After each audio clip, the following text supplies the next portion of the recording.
And it says we are live again. Oh, one more time. One more Tuesday. Yeah. Happy campers. Happy Tuesday. Making sure that everybody's able to see us and jump on. Mr. Control Room Martin, do you see us live and clear? Yes, sir. Jolly good. Jolly good. So today, being the 29th of July, 2025, we are absolutely thrilled to welcome a new friend of ours that was introduced by our old friend, not that old, the lovely Ashley Davey. And we had a riotous lunch at a local Thai restaurant a few weeks ago when Gary was out here for Ringo's Peace and Love birthday celebration, 7/7 at noon. So let me tell you a little bit about today's guest, Gary Astridge, who is internationally known as the preeminent historian and curator of Ringo and his Beatles-era drum kits. His work is nothing short of iconic, unearthing and sharing first-hand information and preserving the most valuable drum kits in music history. Ringo and Gary collaborated on the book Beats and Threads, which I'll show you later, which delves into the history and significance of each of Ringo Starr's drum kits, as well as his fashion and the influence of the Beatles on pop culture. Of the thousands of books written about the Beatles, Beats and Threads is one of the very few done in partnership with an actual real Beatle. So Gary's primary responsibilities in Ringo world include documenting and preserving the historical details of Ringo's drum kits used during the Beatles' years, co-authoring projects like this fantastic book, Beats and Threads, which we'll talk about a bit more later, but it's mind-blowing. Consulting on museum exhibits, such as the Grammy Museum's Ringo Starr retrospective in 2013. Overseeing the restoration, authentication, which is important, and archiving of Ringo's vintage instruments. Try say Ringo's vintage instruments. No, I won't bother. Fast. And related gear, and managing and updating the fabulous website, which you all should bookmark, ringosbeatlekits.com, which is fully endorsed by Ringo's team as the definitive source on his kits. So thank you so much for making the time. Welcome, Gary. Hi, Gary. Hello, ladies. It's a pleasure. You too. Ladies, how very dare you. Never called us that before, as you know. Absolutely. Oh, Marianne is just saying she has the book sitting right there beside her. It's good. fabulous. Absolutely. Yeah. We have some of our existing customers on already. So let's just dive right into it because inquiring minds want to know. Yeah. Well, you're known as the foremost historian of Ringo's drums. Okay. What inspired you to deep dive into this subject of his gear and, set up over the decades? Yeah.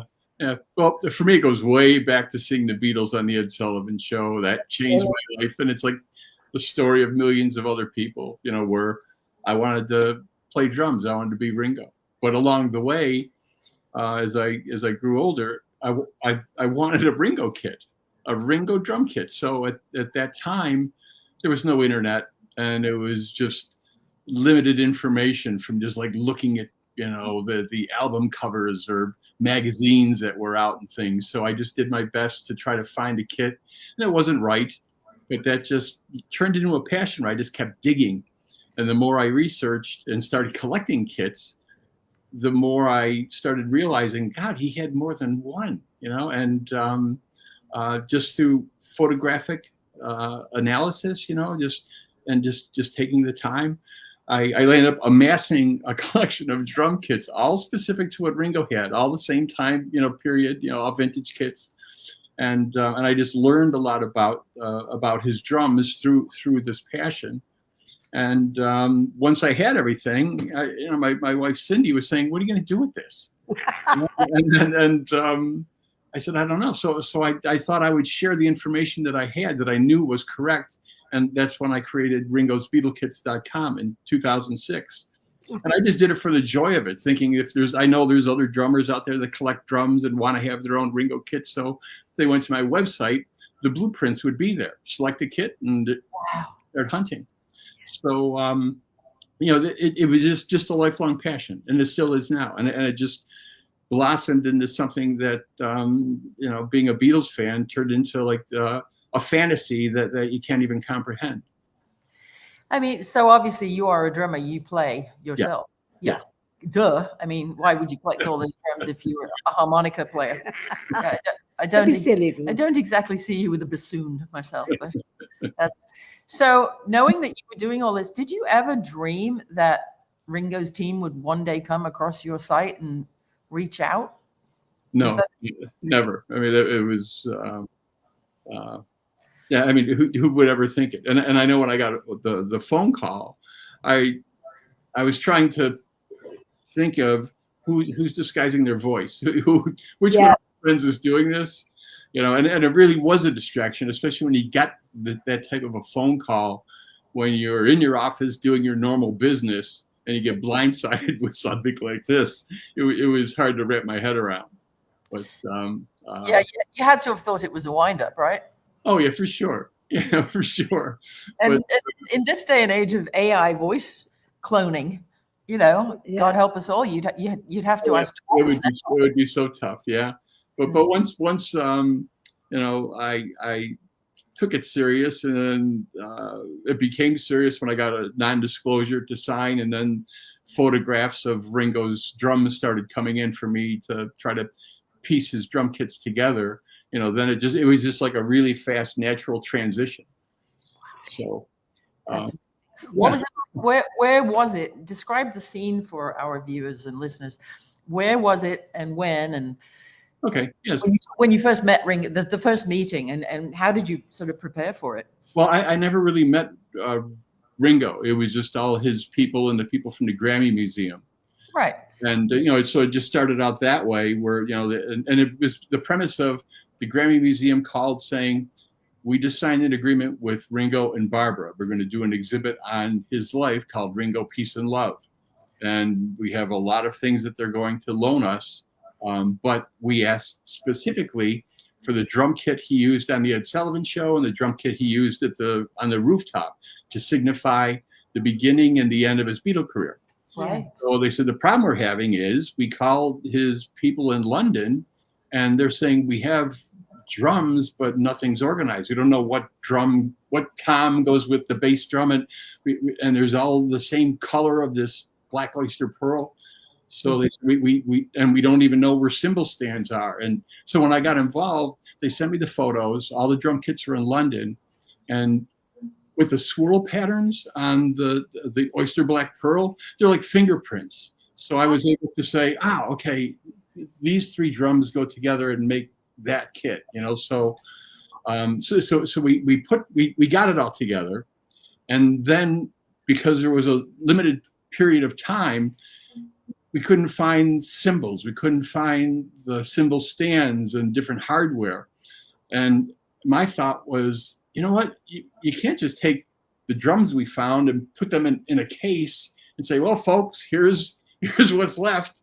And none of the drums had the Beatles drop T logo drum heads on the front, on the bass drum. So I said, I've got a collection. I've got everything that's needed to bring his drum kits back to life. So Ringo was, you know, told, he agreed. So I did that for those two kits. And when the exhibit opened and Ringo saw him, he was very happy. And then a short time later, you know, in my mind, I thought I was done. You know, I did what they asked, and I'm just going to ride off back to Buffalo. And even though everyone was nice to me saying, Gary, you're part of the family now, I'm thinking, you're just being nice to me, you know. But, you know, it was a great experience. And then a few months later, I get a call, and it was like, Ringo would like you to document the rest of his kits and put them back together. So, yeah, so I did it. And then just as the trust factor, I think, grew, more projects kept coming my way. And one of the best parts for me, and this even holds true for the book, was whenever I would see Ringo or hear him come into a room, you recognize his voice. I found I wasn't the type of person to go, oh my God, here's my shot, you know, and I never said anything. I just always flew under the radar. And sure enough, one day Ringo comes up to me and he says, you know, because of your research, I learned a lot of things that I didn't know. And wow. you helped bring back fond memories of things that I had forgotten. And he says, thanks. And I was like, wow, I got very emotional. It was so, where was that? When would that have been? I was with him when the All-Star Band was performing in Toronto. Okay. Ontario, and he walked by the room where we were all sitting in, like the green room, whatever, with food and everything. And I saw him look in as he walked by, and then the next thing I know, somebody's going, Gary, he's walking towards the table. He came back in the room, and he's just like specifically coming to me, and we chatted for a few minutes. But I guess it wasn't normal. Everyone said after the fact, like, he doesn't do that, Yeah. So he went out of his way. And all I could say about Ringo, in short, I would say it time and time again, all the things he's done for me is just proves to me what a beautiful person he is. He's just so kind. He's loving. He's funny. He's sharp-witted. He's the Ringo that we all know. And think like he's a beautiful person. Yeah, and it's I'm blessed to be in this position with him. Wow, he's a great Scouse ambassador, really. I mean, he's a typical Scouser. He's from the Dingle, and he grew up around people who, if you didn't have a sense of humor, you'd jump off the roof. And I think that goes a long way to, being self-effacing and not, having this huge puffed up ego. I mean, this is a good time for Ange to tell you her Ringo story. A lot of our regular viewers will know. Oh, yeah. Arrange for us to go down to London, stay with him in Cavendish Avenue, and take little Ruth. She once was little Ruth. And during that time, one of the places he took us was to visit Ringo and Maureen. And I always remember Zach was playing in a little tree house. I bet he couldn't get up the tree now. But anyway, they showed us around the house and also, and I'd been dying to get a dishwasher. And Jim McCartney used to say, stuff and nonsense, wash the dishes in the sink. We've done it all our lives. Newfangled crap. They'll all get chipped and broken. They'll get broken. So when we were going around the house and we were in the kitchen, I saw this gorgeous dishwasher, and I said to Ringo, hey, Richie, could you try and persuade Jim to have a look at it, notice it at least, which he did. He went through the paces and said, oh, look at this, Uncle Jim, it's great. And, extolled the virtues of his dishwasher. Did all up and said, it saves Mo so much time. She can spend more time with me and the kids. And it's fantastic. Have a look. And he showed him the racks where the dishes go. Yeah. And Jim thought that they were like a Bendix clothes washing machine that you put stuff in and it went around. He couldn't wrap his head around. That's why he thought all the dishes were going to get smashed. So I once said, hey, Richie, if this career in music doesn't work out, you've got a great future as a dishwasher. Of course, I got my new dishwasher when I got home. Yeah. Very good. And we just got a new dishwasher last week, and it made us think about it. So the first load was washed and dried and put away in honor of Ringo. That's absolutely incredible. So can you tell us about the process of you actually, now you're deep into Ringo land and you've got your hands on the drums and they're in storage or studio, wherever they need repairs? Are they all in pristine condition? I mean, what's the story there? Yeah, everything was gone over and minor repairs or whatever was all done at the initial time that I went through them. And we had, along with Jeff Chonis, Ringo's drum tech, we had custom road cases made. And at the time when I did all this, Ringo still had 5 of the 6 drum kits that he used during the Beatles. And just to get this out, one of the kits, the very first Ludwig kit that he bought, Ringo decided to auction that off in a big auction that he and Barbara had, raising money for their Lotus Foundation charity. Right. So that kit went to a gentleman by the name of Jim Irsay, the owner of the Indianapolis Colts, who recently passed away. But Ringo still has, the 4 kits, and one is currently on display at the Musicians Hall of Fame in Nashville, Tennessee. Wow. And I'll be there in November, the week of the 16th, giving a talk. Oh, great. And the exhibit is called Beats and Threads. Aha. Oh, which brings wonderful. us to dun, dun, dun, the heaviest book. There you go. Yeah. And so we have that drum kit. That's the drum kit on the cover was the one that Ringo played at Shea Stadium the first time. So all those items on the front cover are on display along with others. And but the remaining kits are all in a secured location, temperature and humidity controlled vault. The nice thing is, since I've been involved, we've been getting Ringo's drum kits out on display for the public to see. We've been at the Rock and Roll Hall of Fame. We've been at the Grammy Museum, even Bloomingdale's in New York City for a short period of time. Yeah. Have you been to the MIM in Phoenix, Arizona yet? The Musical Instrument No, Museum? I think we talked about that. But that's a place that's on my hit list. Yeah, we know people are entertainment who do a lot of stuff there. So if you need an insider connection, happy to hook you up if you're not. And we'll have to talk. Yes. Oh, absolutely. The MIM is a great venue. Yeah. That's beautiful. So what fascinated me about this book, in addition to all of the attention to the drums, was that Ringo, it's so heavy. I'm like, I need Arnold Schwarzenegger here as a PA today. Ringo actually saw the value in and kept a lot of his wardrobe, right? Yeah.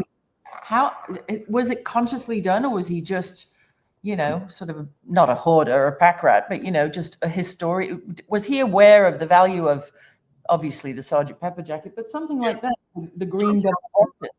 There was I guess a lot of little stories, but I guess the general consensus was that Ringo didn't even realize all that he had. It was all of the personal assistants that he had through the years. Yeah. They had his back.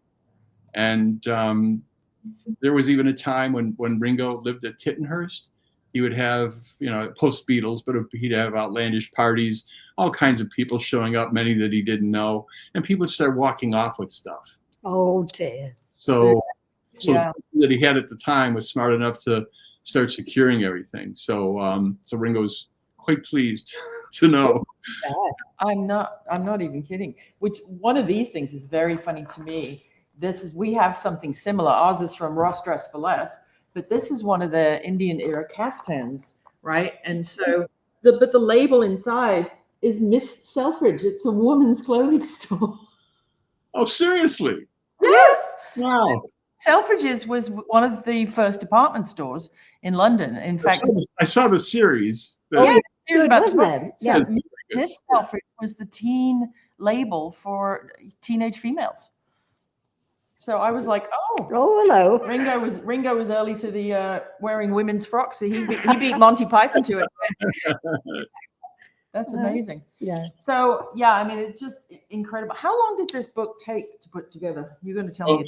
Actually, it's twofold. It's a lifetime of my work and putting it together. But then when I got the call, which was actually interesting, I have to share this with you. Scott Ritchie is his name, but he's Ringo's personal assistant, and he's my best friend.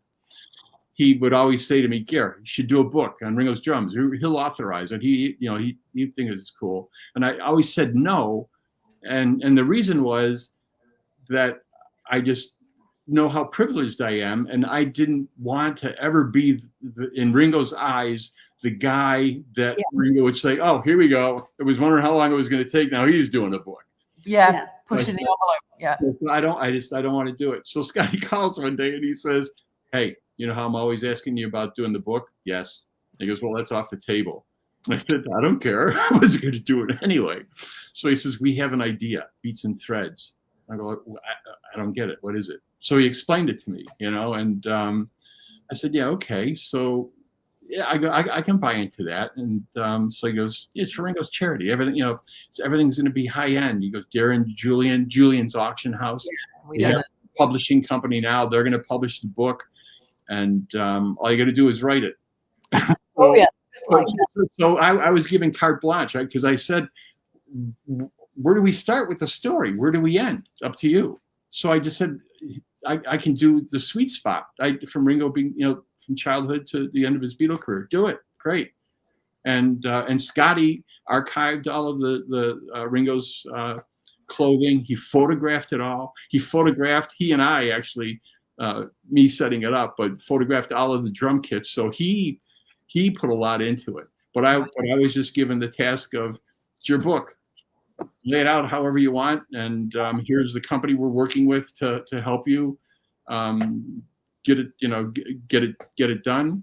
And so it was about, I'd say, a year and a half, to be honest. That's quick for such a It time. was stressful, but it was a labor of love. Oh, and, yeah. And there was the pressure of, hey, you're watching the grammar, no mistakes. This is going to be going out to a lot of people. It's going to be on you. You don't want to disappoint Ringo. And I was taking it so serious. I was actually just having head problems over it, And but when it was done, it was like, there's no mistakes. It's good. And what Ringo did, this was surprising. I have to share this with you because it's so cool. Ringo actually gave this out as Christmas gifts. Wow. Family and friends. And we have the basic book, pricing $80 plus shipping. And then he signed 500 books that come in a hard shell case.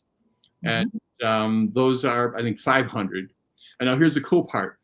He signed an additional 500 books, and they come in a hard shell clam, like a clam cover case. Wow. And when you open the lid, on the inside of the lid, a video starts playing. It's a 10-minute video. And the video is Ringo and me. Oh, great. Re-interviewing him, going over his kits, him telling stories. And they surprised me with that.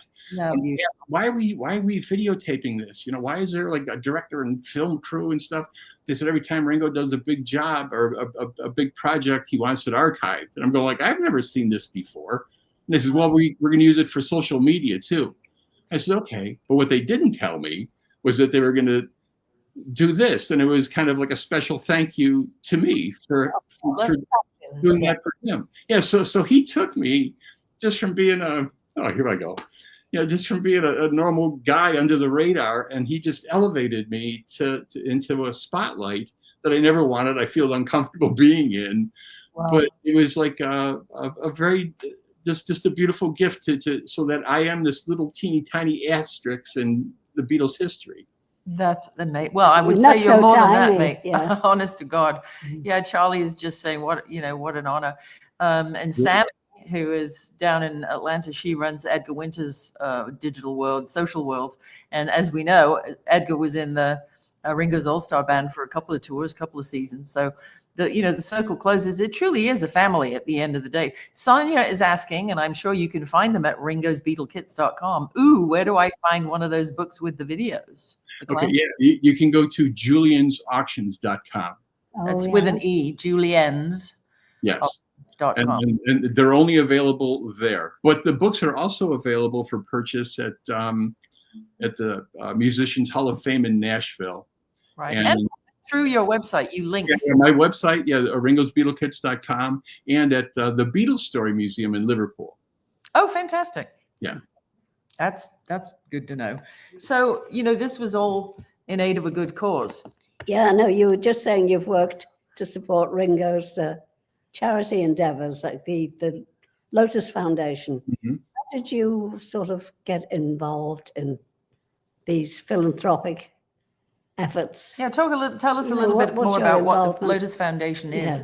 Yeah. Well, as far as my involvement, I'm just one of the grunts doing anything I can to make money to put it into the pot. But it's my understanding that Ringo and Barbara, they're under the radar when it comes to this too.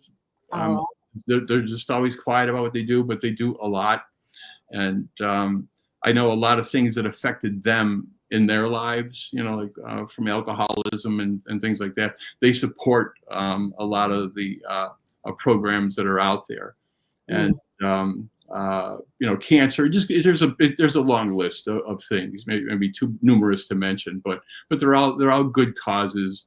And it's my understanding that it's their way of saying or giving back. It's like knowing they were blessed in this lifetime and they want to be able to help people Yeah. they can- I think, through the Peace and Love brand, which if you hear Peace and Love, it belongs to Ringo. That's just, Oh yeah, for sure. Yeah, That's- definitely. just it. Talk to us about the castings. The first time I saw one that I honestly, until I met you, I thought was probably the only one in the world was in Beverly Hills, right there on Santa Monica Boulevard, the big silver hand. Yeah. Tell the story about the castings and where they are now and how people can get various versions of them. Okay. Yeah. Ringo's very serious about peace and love, as we all know, and he had a polished stainless steel hand, which is made from a casting of his right hand, giving the peace sign. He had one enlarged, where it's 8.5 feet. And Yep. he donated it to the city of Beverly Hills, and it's in Beverly Garden Park, right on Santa Monica Boulevard. So what he does is every year now for his birthday, he celebrates it there. But he said that, he was serious about peace and love. And he goes, wouldn't it be great? Because if we had like peace and love parks, where like that was like the focal point. And, depending on budgets, you could have an amphitheater, you could have places, basically for people to gather. And so I tried my best picking up the mantle to do something with it. But the hands are expensive to produce, and a portion of the proceeds goes to the Lotus Foundation. But Jim Irsay of the Indianapolis Colts, he purchased one, and we're going through they're going through the process of working with government to try to find a location, a permanent location. But we have a fiberglass version on loan to the Beatles-era Museum in Liverpool, so that is in there, and that will be traveling around depending on the events and things like that. But we do have hands available. We like to have a small number, placed around the world in different places. So if people are interested, go to Ringo peaceandlove.com and contact me for more information. But it's a good cause, and it's just it's a great symbol, because as soon as you see it, and I know the thought is, even if it's for a split second, when you look, you're going to think peace and love. Yep, exactly. And those little sparks, have to add up to something positive. It's genius, absolutely genius. So I know he wears pins and T-shirts, and that's just his brand as an ambassador of peace, as like-minded with his fellow bandmate John, and of course, Paul and George. Who doesn't want peace? That's what amazes me about war, is like, show me a parent or grandparent who doesn't want their kids to have a roof over their head and a safe sleep and wake up happy and safe in the morning. I just don't understand it. Peace and love should be the most simple concept in the world. Yeah, you would think so, and it's and I'm so honored to part of this. Yeah, and the one thing that we did, I have one right here. We have it's a life size. This is the size of Ringo's hand, right? Wow, look at that. It's made out of cold cast pewter. So what he allowed me to do was, he said, I wanted to come up with something different, and to me, with the drumsticks going through it, oh my God, this is Ringo. I mean, the music end, the peace and love end. So we have a small number of these that I'm allowed to sell there, and there's more information on my website to give. And is that ringosbeatlekits.com or ringopeaceandlove.com? That would be ringosbeatlekits.com. Okay, that's fantastic. Yeah, we should actually have a side conversation about that, because there are certain places and museums and people that we've worked with in our, multi-decade career and 20,000 people Rolodex that might just dive straight into this. I know it's a lot of money, but when they can write the money off because it's a tax deduction, because it's going to charity, a portion of it, to the Lotus Foundation, and they can just spread a non-political peace and love message. Yeah. There may well be people in the McCartney.com Rolodex that we should be talking to. So we'll separate another conversation about that. Yeah, that's great. Yeah, so talk about the show at the Grammy Museum. How did that come about? I I think the Grammy Museum pitched Ringo on it, like in 2012, and it was a huge success. So all the details I'm not sure of, but all I know is that that's when everyone found out all of that Ringo still had, and even though there was so much on display, it was just a portion of what he has. Yeah. So that's quite cool, and I know some of the things that were interesting to me, just seem to be very sentimental. Is that Ringo's mother had a case where she kept a lot of things, newspaper clippings and tickets and things that Ringo never knew about. So it had to be very, very touching for him to find that. I often used to go over and have a cup of tea with Elsie, and one day she showed me a little blue post office book where when Ringo made an allowance to her, she'd take a little bit of it and put it in the post office. Savings account. Wow. It was like a municipal bond in those days, and you had it was a little blue, like a ration book, a little blue book. Like a little passport. And she said to me, I've said to our Richie, if this music thing, it's not going to last forever, so put a little bit by. God bless her, she had no idea. Every time they would say, he would send them a few quid, back in the super early days, she'd put £5 or £10 in the post office, in the post office savings account, because it was getting 4% interest, and and she's like, that way when it's all over, hopefully you'll have enough money to open a little hairdressing shop. It was interesting. A few years ago when I was there, the current owner of 10 Admiral Grove reached out to a friend of mine, Bev Carroll, and said, hey, if you want to come by the house, it's under renovation, but she'd like you to see it, So I said, oh, that would be great. Yeah. And I just got done the month before spending time with Ringo, and he's talking about his childhood and the home and things like that. And, the pictures that he painted that I had in my head, I thought, oh my God, this is going to be great to see it while everything's still fresh. Yeah. So I went there, the flooring on the first floor was out. So it was just down to the cement. And you guys maybe are more used to this, but I thought, wow, this is weird. The staircase going up to the second level, it was like a ladder. The pitch was it was so narrow, and me being the bigger person, I'm like on my shoulders. But then when we saw Ringo's room, I'm going oh my God, this is tiny. And I just think of okay, I can imagine a bed, I can imagine a dresser. Where would he put a drum set if he, And there was no room. And then you look out his back window, and it was so blah. It was just like a wall, a brick wall. And then I'm imagining, God, they had a privy in the back. And but he had mentioned that it was just, not nice. It was just great, and but so going into his parents' bedroom and stuff, and the woman that showed me the house, just when I was back on the first floor, she said, okay, the bathroom, that wasn't here. This is how it was. This is how big the room, how far the back wall actually went. Right. And so it was like, geez, is this tiny? And then when I go back looking at pictures of Ringo's mom and dad in the living room, oh God, they had to be using a fisheye lens to get all this in. Right.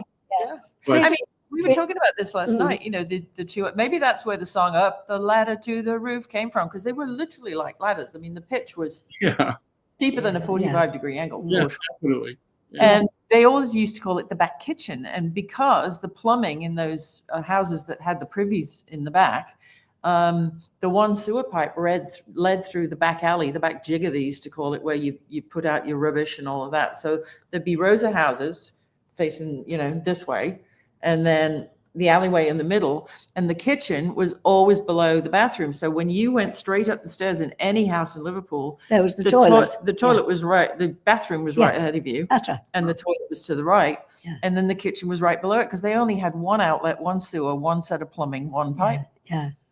My house in 3-car lane in Liverpool was like that. Yeah, they're all the same floor plan. If you went to somebody's house, door, it took a step to the right, and there was this staircase and the toilet. Yeah. Well, what else was amazing was that another friend of mine, he was like a historian named Dave Bedford, who lives in. Dave. We had him on a few weeks ago. Beautiful guy. Yes, he's lovely. So there was one time when I was there, and he said, "Okay, tell me everything you've seen, and I'll show you things about the Beatles that you've never seen." Yeah. And what he ended up doing, we're in Ringo's old neighborhood, and he takes me to the Stebbles bathhouse. Uh-huh. And you know, I mentioned that to Ringo. Yeah. And he said, yeah, you know, and it was like a bath once a week. Oh, yeah. Oh, yeah, Friday night. Friday night. You hoped you got a woman that liked you, because then you would get warm water, more water, and you could stay in longer.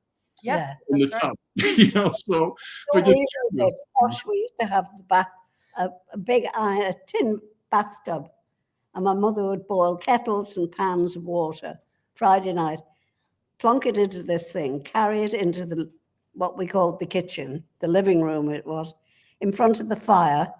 And there were 4 of us children. So May, my eldest sister, got in first. Bob, my brother, got next. Joan, my sister, and little old me at the end got in the last. And the water was cold and greasy, and I had long hair, and it wasn't very nice. Yeah. So bath night was once a week on Friday. And Friday night, whether you needed it or not, you had it. And boy, you needed it. Oh, but amazing, absolutely amazing times. It is something that About Elsie and the house reminded me of Frida Kelly told me not long ago that during the early days, every Wednesday she'd go to Elsie and Harry's and have egg and chips. Wow. A standard egg and chips and a mug of tea. yeah. And Frida Kelly, another wonderful, beautiful person. Yeah. Yeah, that's absolutely. Yeah. So back to the book Beats and Threads for a minute. Out of all of the vast collection of everything he must have, how did you choose what to put in the book? And was there anything left out, or did you just go for hell for leather and put it all in there?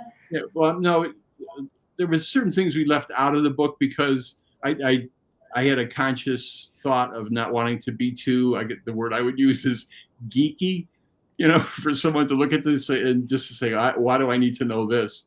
You know, I don't even understand it. But so there's certain drums that I left out because the book would have been twice as heavy. Yes. Forget about it. Yeah. So I just wanted to keep it fun, you know. And my thought basically was, okay, these, you know, the drum kits that are in there, these are the personal side of the drums and the backstories, and you want to know about these drums because you hear them. They're in your head for life. They're in all the songs that the Beatles did. So why wouldn't you want to know the cool stories behind them? Because they are actually fascinating. And the one thing that was cool in the book, I won't even bother going into the details, but I have a really unique story, untold, about the origin of the Beatles drop T logo drum head. Wow. Okay. We're spilling the tea and breaking news. Go for it. And so it was painted by a gentleman by the name of Eddie Stokes. And what you see behind me is a collage of paintings that Eddie did. And I got this from his son, Richard Stokes, who lives up in Toronto. So I got a lot of good, solid information on Eddie. But it's a fascinating story, and it's a story that needs to be told. And that alone is worth the price of the book to read that. Yeah, there's so many versions of that, but obviously being the archivist and historian that you are, yours is the version I'm buying. Yeah, and the thing is too, with the original story that was out there, it's so ingrained, you know, in presenting this version that I have, it's basically being respectful and just saying, yeah, you choose, you know, but so, what you believe. Our friend from Edinburgh, Karen Reeder, he's an incredible regular viewer. Thank you, Karen. He's an incredible ancestry.com not .com, but ancestry person, and he does amazing work, you know, finding people. And he's just saying he traced Ringo's ancestors to the Cunninghams, which would be Cunninghams, an American, who were a powerhouse in a Scottish clan. And what occurs to me there, funnily enough, one of the other great pop culture things, characters with Fonzie back in the day was called Richie Cunningham, which technically go figure. Could have been his name, right? Wow. Happy days. Oh my goodness me. So that was my question. So, and obviously people know where to find you with ringosbeatlekits.com. And what was the other one? RingoPeaceandLove.com. There we go. Yeah. What I would like to ask, after years of working so closely with a former Beatle, what do you think is the biggest misconception about Ringo as a drummer and as a person? As a person, he is who he is. He's just he's just a beautiful person. He really is, and he's got a very strong personality. He knows what he wants, and he's not afraid to speak up. And I just love that about him. Sense of humor too. Yeah, and about his drumming, he's a self-taught musician, and he says it, and it's pretty well documented. He's left-handed, and he learned how to play on a right-handed kit, so he had that little quirkiness. I mean, what would that do to your brain? I think our sound is dipping. Okay. Are you back? Yeah, I'm here. Okay, we lost you for a minute. Sorry. Yeah. So, Where's his drumming? He's a left-handed guy playing a right-handed kit, and which gave him like a quirky style. Yeah. And it's that alone is just something very hard to replicate. You can come close, you can emulate it, but you can't nail it. And he just has this feel and this swing, and he's not a flashy drummer. He's not a, hey, look at me, watch this. But he plays for the song. And I know Keith Richard just said, he goes, when you're doing songs, he goes, you basically have like a white canvas, and how you're going to fill it in. And so, Ringo he just has this natural instinct to pick the spot, and to do what he does. And the one thing that's interesting is that, there's some drummers that can be very technical, and when they know they have a space where it's say, hey, you can put a drum fill here, they'll work out something that they put in. And what Ringo does, he's immersed in the song, and when that part comes where he's got to fill it, something just comes from his soul, and it just happens. And if you said, hey, that's great, we'd like to have you double track that, he would say, I can't, I don't even know what I did. Right. So it's magical. It's really, really cool. And I've been around him, seeing him at sound checks and stuff, where it's just like, being a drummer, I know when someone has the it factor, that special gift of these, they don't know what it is, can't put my finger on it, but there's something. So you take all four Beatles with that it factor, and that's when you get that magic that no one can replicate. That's absolutely right. We talk about that a lot on this show. We've had drummers on, Mike Portnoy and Herman Matthews, and a lot of really big drummers, and they are just still in awe of. They tried to play it right like Ringo, and they just can't quite do it. Yeah, it's there are a lot of amazing Beatle tribute bands, and the drummers are really, really good, but they are basically playing his notation as if it were written music. Nobody else but Ringo would have come up with that. Exactly. Yeah, that's a good way of putting it.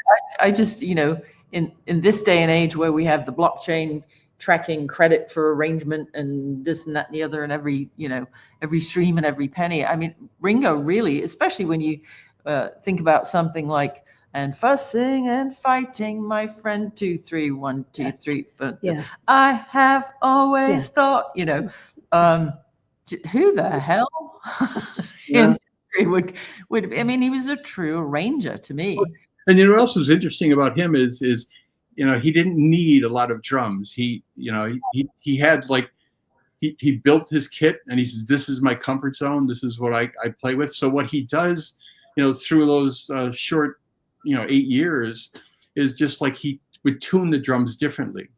And you would get different sounds, and he would use tea towels to muffle the sounds of the drums and then miking it differently, overhead, underneath, inside, and by doing all of those things, every time you would hear it, you would, if you didn't know better, if you weren't a musician, you'd say, oh my God, that's cool. I mean, what kind of drums did he use for that? And it's like, oh, he's the same. Wow, incredible. That's like a science in itself, and it goes so deep. Yeah. It's just amazing. Our friend Charlie Walsh, who was also a very close personal friend of Louise Harrison's, George's sister, he's asking, I'd still like to hear, did you include the drum from the 64 DC concert in the round where Ringo and his drums were on a turntable?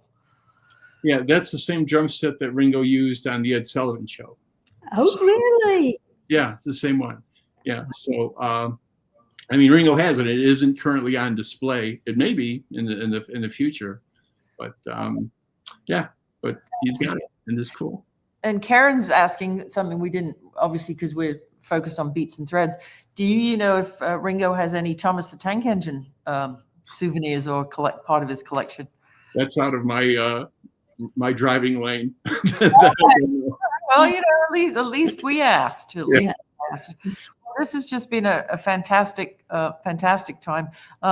Sonia is saying, I coordinate the Houston St. Patrick's Parade and Irish Stew Cook-Off and Music Festival. If you're ever in Houston, February, March, you've got a new friend. So you need to go follow Gary Astridge on Facebook and send him a DM, because, you know, who doesn't love an Irish stew?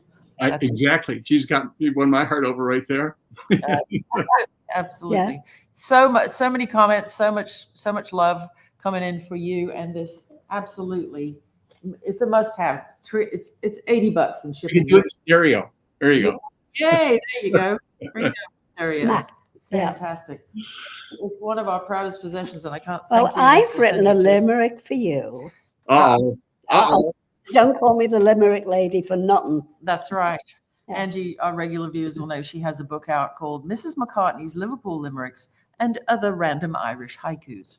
So if you are sitting comfortably, we would like to thank you and close out our Yes. broadcast for today with something personalized just for you. I'll let you start the count for Thank the you. tempo. With a 1, 2, 3. Gary Astridge, he knows every beat, from Ringo's old drums to his seat. Curates with care, with beats and threads flair. This book is a Beatle fan's treat. Ta-da! I'm honored. Thank you so much. That's fantastic. Thanks again. So everybody head on over to, tell us your websites. Ringos, beatlekits.com, and ringopeaceandlove.com. And on that happy note, I would say peace and love. Peace and love. Peace and love. See you all of a sudden. Bye-bye.